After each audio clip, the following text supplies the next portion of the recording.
Hello guys, happy Friday. Welcome to Vlogmas day 12. We are halfway through Vlogmas. I can't believe it, it's flying by. But this morning I made a quick little trip to Cosmoprof and I thought I'd show you what I got. Sorry I didn't vlog any of that, I forgot to bring my camera with me. But I want to tone my hair because it's time to wash it. It's getting pretty greasy at this point.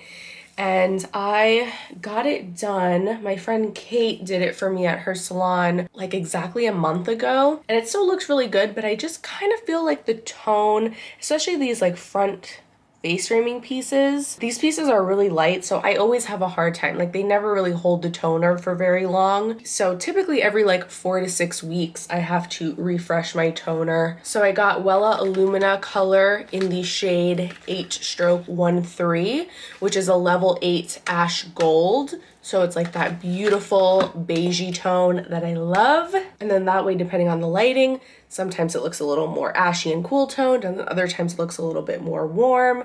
I love that. So we're gonna do this in a little while. And then I also got the Kenra Dry Oil Conditioning Mist, which I've never tried before. It does say that it's new. I always hear really good things about Kenra's products. I know a lot of people really love them.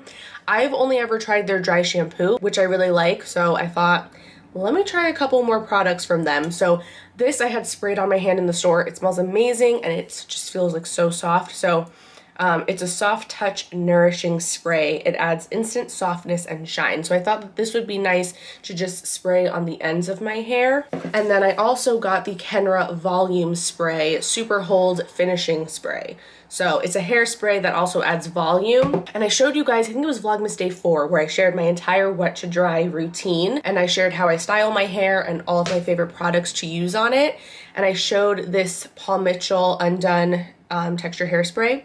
Love this, but it's almost out. There's like the teeniest bit left in here. So I thought that I would try this out to kind of replace that. I love the Paul Mitchell one, but that's like my 3rd can in a row now, I want to say, and I just every so often like to mix it up and try new things. So anyway, I am going to take a shower now. I'm going to shampoo my hair. I'm not going to put any conditioner in it, just shampoo. I'm going to towel dry it a little bit, and then I'll be back, and then I'll show you what I'm going to do to tone my hair. So, be right back. All right, I just got out of the shower. So I'm gonna just squeeze the excess moisture out of my hair. And I'm gonna very gently brush through it. Like I said, I didn't use any conditioner.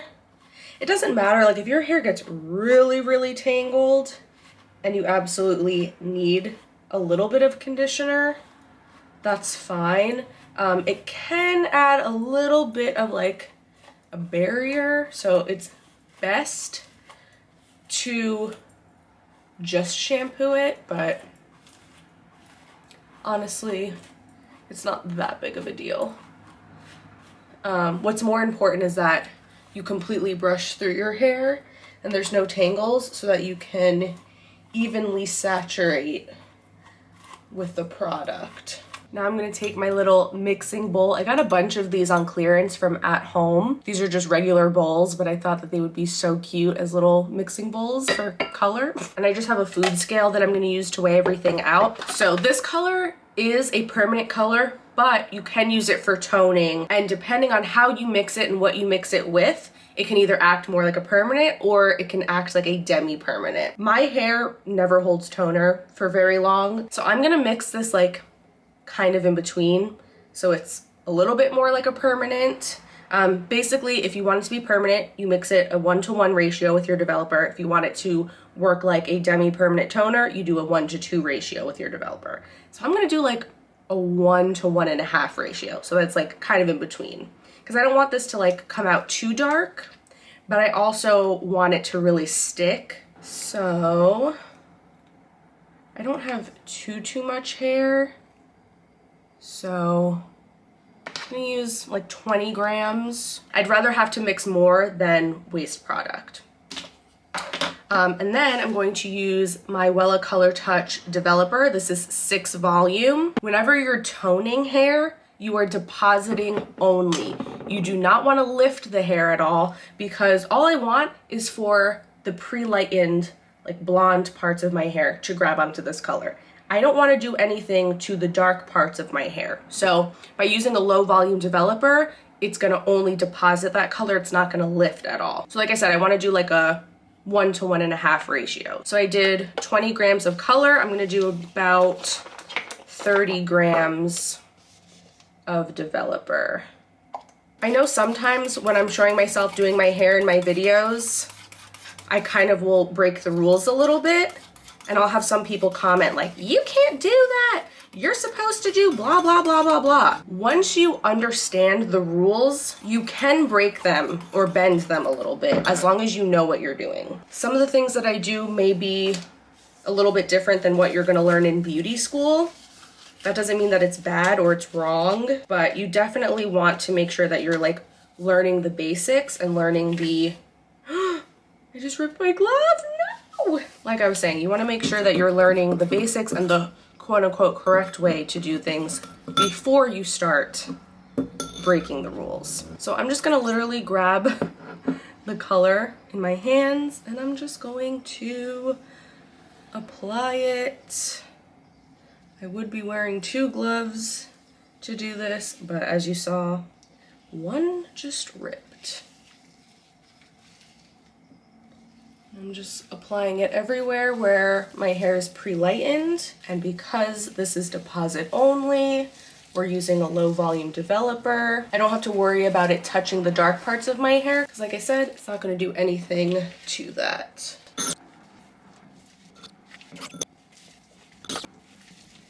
And I'm separating the hair, combing through it with my fingers to make sure that I am fully saturating all of it and that none of my blonde is getting left out. That ended up being the perfect amount of color. So I'm going to let this process for 15 minutes, 15 to 20 minutes. I want to leave it for the full amount of time just so that it can really stick well. So once this is done processing, I'm gonna hop back in the shower, rinse this out, put a little conditioner in my hair, blow it out, style it, all that kind of stuff, and then I'll be back to show you the finished product.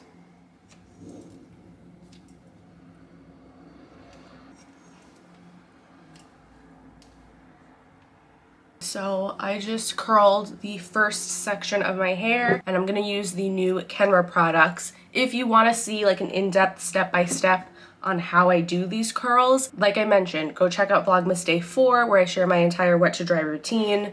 I break it down more in that vlog. I'm gonna spray these down while they're still hot.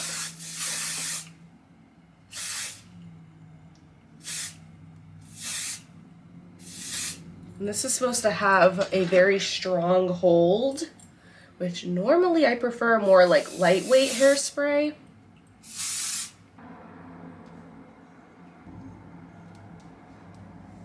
Okay, last section.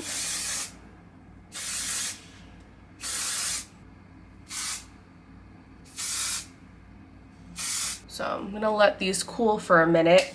So far, I have to say though, it is very, very sticky, which I normally don't like. That Paul Mitchell one is not sticky at all. Like you don't feel like you have product on you. But I don't know, it doesn't feel bad in my hair so far. We'll see once I brush it out and stuff, but it got like all over my hands and my arms. Okay, now that everything's cool, I'm gently going to just separate the curls. Ooh, yeah, it feels a little bit crunchy. It's a little hard to pull the curls apart. What I really like about that Paul Mitchell one is that your hair, like it gives it hold and it gives it volume, but it's still touchable and soft, not sticky, not crunchy. This has a little crunch to it. If I kind of like rub it out with my fingers, that helps a little bit. I'm hoping though that because it's a more intense hairspray, maybe my curls will last a little bit better, because normally they start to really like soften a lot as time goes on, and then usually by the 3rd day I kind of have to touch some of them up a bit. So hopefully this will help them last more and then I won't have to touch them up at all. I don't know, and now that I like zhuzhed it, it actually doesn't feel bad. It just has like a nice texture to it, but it doesn't feel crunchy, so I do like this. I'm gonna continue using it. I got a pretty big can now. Can you believe they actually have a can that's one size bigger than this too? Now I'm gonna try the dry oil conditioning mist. And I feel like this kind of balances out the little bit of crunch from the hairspray, because now it feels really soft and touchable, and it smells really good. Like, it kind of just smells like fresh laundry. Very happy with my purchases. It's so exciting using new hair products for the first time. So you guys can kind of see how the color came out. Let me go actually to the office because it's a little bit brighter in there. Here's how the hair color turned out. It's beautiful. It's like the perfect beige. I love it. Here's like a different perspective. Can you see how, like, depending on the lighting,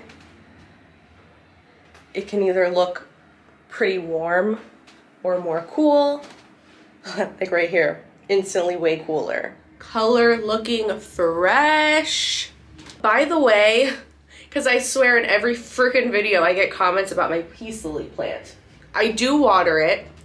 However, I had another plant recently that died from root rot because I overwatered it. You okay over there?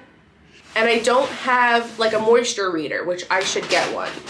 So I'm terrified of the same thing happening to this one. So I do water it, but I just do little amounts at a time. She's not neglected. I literally watered her the last like 3 days in a row. I just gave her more water now. So I'm gonna continue just doing small amounts of water at a time and wait for it to perk up. What I was doing in the summertime is I would take it and put it in the shower and completely drench it. But now that it's colder out and there's not as much sun, like I'm scared. I don't know. So if you have any tips, let me know. So don't worry. I don't need more comments telling me to water my plant. I know. So I'm gonna do the questions of the day now. So at the end of each Vlogmas video, I'm answering your questions that you leave me in the comments of the previous day's video. So go ahead and leave me some questions in the comments of this one so I can answer them tomorrow. The first question is from Jessie. How do you feel about Monat, the MLM hair company? I think, is it Monat? Monet? And how do I feel about stylists promoting it in salons? So if you guys don't know, if you've never heard of this company before, it is an MLM, which is a multi-level marketing company, AKA a pyramid scheme. I do know some people who have tried their products before. I personally have never used them, but I know a lot of people swear by them. However, I avoid companies like that by all means possible, because what they do is they trick people into joining.